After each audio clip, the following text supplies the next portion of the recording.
Deterministic PDA का मतलब ये हुआ कि हमारे पास इनपुट के ऊपर एक इनपुट पे एक ही आउटगोइंग ट्रांजिशन होगी, एक से ज़्यादा नहीं होगी। नॉन डिटर्मिनिस्टिक पे एक इनपुट पे एक से ज़्यादा ट्रांजिशन हो सकती हैं, होना ज़रूरी नहीं है, हो सकती हैं, पॉसिबिलिटीज़ है। यहाँ पे एग्जांपल समझ लें कि कौन सी ट्रांजिशन डिटर्मिनिस्टिक पीडीए में अलाउ हैं और कौन सी ट्रांजिशन डिटर्मिनिस्टिक पीडीए में अलाउ नहीं है।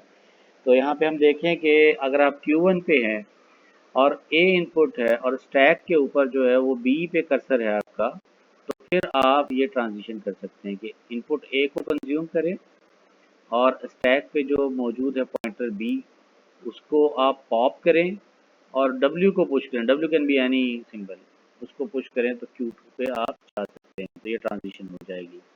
अच्छा, ऐसा पॉसिबल है कि आप इनपुट को कंज्यूम ना करें फिर भी आप B को पॉप करें तो आप आगे जा सकते हैं। इनपुट को कंज्यूम नहीं किया मैंने और B को पॉप किया, तो यहाँ से हमें क्लियरली नज़र आ रहा है कि हमारा कर्सर जो है वो स्टैक के ऊपर, यानी मैं स्टैक पर बना भी लूँ आपके लिए यहाँ पर। तो अगर मैं कहूँ स्टैक के ऊपर आपकी सिंबल जो है वो B है और पॉइंटर जो है वो B पर पॉइंट कर रहा है, तब ये दोनों में से ये पॉसिबिलिटी और ये पॉसिबिलिटी दोनों ही अलाउ हैं। यानी आप इनपुट कंज्यूम करें ना करें, लेकिन स्टैक के ऊपर B होना चाहिए, तो आप ये ट्रांजिशंस कर सकते हैं।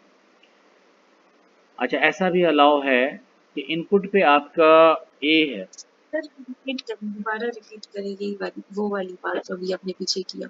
जी, मैं ये कह रहा हूँ कि अगर इनपुट पे आपके सिंबल A है और स्टैक पे B है, आप A को रीड करें और B को पॉप करें, तो आप ये ट्रांजिशन कर सकते हैं। W का मतलब कोई भी सिंबल W आप पुश कर दें, ये ट्रांजिशन कर दें। इनपुट को आप ना रीड करें, इग्नोर कर दें इनपुट को।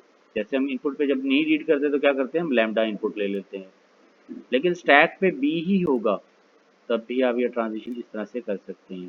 तो ये दोनों ट्रांजिशन अलाउ हैं। इनपुट को आप रीड करें ना कि रीड करें, ना रीड करें मतलब लैम्डा होगा, लेकिन स्टैक के ऊपर आपका जहाँ कर्सर है उसको आपने सिंबल को पॉप करना है। तो ये ट्रांजिशन अलाउड है डीपीडीए में। इसके अलावा कौन सी अलाउ है यहाँ पे, कि अगर इनपुट पे सेम सिंबल है, इनपुट पे ए है आप Q2 पे जा सकते हैं, इनपुट पे ए है आप Q3 पे जा सकते हैं। लेकिन कौन डिसाइड करेगा कि Q2 पे जाना है या Q3 पे जाना है? डिसाइड करने वाली सिंबल है आपकी स्टैक की कंटेंट। स्टैक पे अगर आपका पॉइंटर B पर है तो आप Q2 पे जाएंगे, स्टैक पर आपका पॉइंटर अगर C पर है तो फिर आप Q3 पे जाएंगे। अब आपकी चॉइस खत्म हो गई। चॉइस कैसे खत्म हो गई, क्योंकि डिटर्मिनिज्म आ गया। डिटर्मिनिज्म क्या कह रहा है, इनपुट पे अगर A है और पॉइंटर पे स्टैक पे B है तो आप Q2 पे जाएंगे। इनपुट पे अगर A है और कंटेंट ऑफ स्टैक, स्टैक पे जो पॉइंटर है वो C को पॉइंट कर रहा है, तो फिर आप Q3 पे जाएंगे। तो दिस इज अ डिटर्मिनिज्म, ये नॉन डिटर्मिनिज्म नहीं है।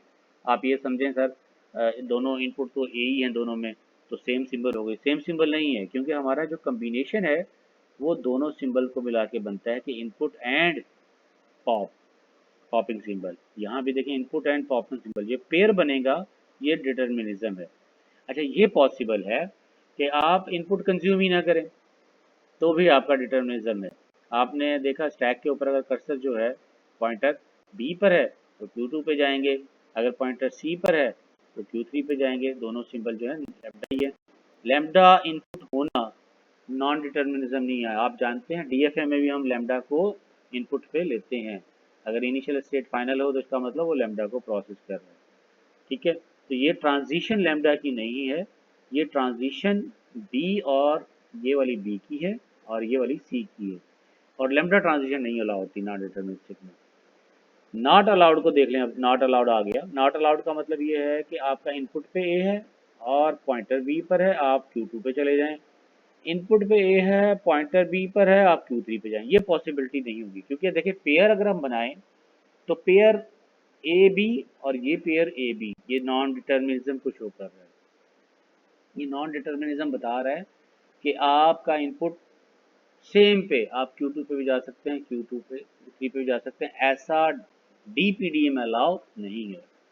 इसी तरह से आपका कर्सर तो पॉइंटर पर है B पे, आप इनपुट को लें तो ट्रांजिशन कर लें, इनपुट को ना लें तो ट्रांजिशन कर लें। मतलब इनपुट पे ए था लेकिन आपने ए को लिया और बी लिया तो Q3 पे चले जाएं, और इनपुट पे ए नहीं लिया, रीड ही नहीं की सिंबल, और बी लिया पॉइंटर पे तो Q3 पे चले जाए। तो इसका मतलब फिर भी नॉन डिटर्मिनिज्म हो गया, यानी इनपुट कंट्रोल नहीं कर रहा। देखें आप, कंट्रोलिंग सिंबल क्या थी, बी।